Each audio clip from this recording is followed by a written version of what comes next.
नमस्कार, मैं हूं आनंद मिश्रा और आप देख रहे हैं एनवी न्यूज। भारतीय प्रधानमंत्री नरेंद्र मोदी सीआईए के 125वीं वर्षगांठ को इस वक्त संबोधित कर रहे हैं। सीआईए के 125वीं वर्षगांठ को संबोधित करते हुए भारतीय प्रधानमंत्री नरेंद्र मोदी ने कहा कि कोरोना के खिलाफ भारत ने तेजी के साथ एकजुट होकर लड़ाई लड़ी है और इसका एग्जाम्पल ये है कि 8 दिन के बाद काफी सारी चीजें खुलने वाली हैं।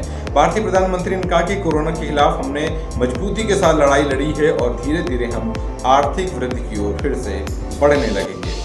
भारत के प्रधानमंत्री नरेंद्र मोदी ने सीआईए के कार्यक्रम को संबोधित करते हुए उनकी 150वीं वर्षगांठ की बधाई दी और कहा कि देश के विकास के लिए लगातार ये संगठन कार्य करता रहे। हम आपको बताते हैं, भारतीय उद्योग परिसंघ की स्थापना सन 1895 में हुई थी। इसमें 9000 सदस्य इसमें शामिल हैं और ये एक गैर लाभकारी गैर सार्वजनिक संस्था है। आइए आपको दिखाते हैं भारतीय प्रधानमंत्री की कुछ बड़ी बातें जिन्होंने सीआईए के कार्यक्रम में संबोधित करते हुए कही। अनेक पड़ाव आए होंगे, अनेक उतार चढ़ाव आए होंगे, लेकिन 125 साल तक एक संगठन को चलाना ये अपने आप में बहुत बड़ी बात होती है।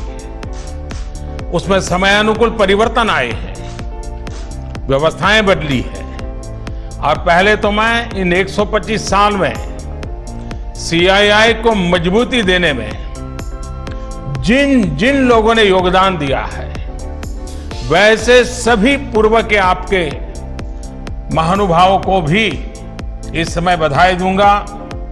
जो हमारे बीच नहीं होंगे उनको आदरपूर्वक नमन करूंगा और भविष्य में इससे जो संभालने वाले हैं उनको अनेक अनेक शुभकामनाएं भी देता हूं। कोरोना के इस टाइम पीरियड में इस तरह के ऑनलाइन इवेंट्स शायद यही एक न्यू नॉर्मल बनते जा रहा है, लेकिन ये भी इंसान की सबसे बड़ी ताकत होती है कि वो हर मुश्किल से बाहर निकलने का रास्ता बना ही लेता है।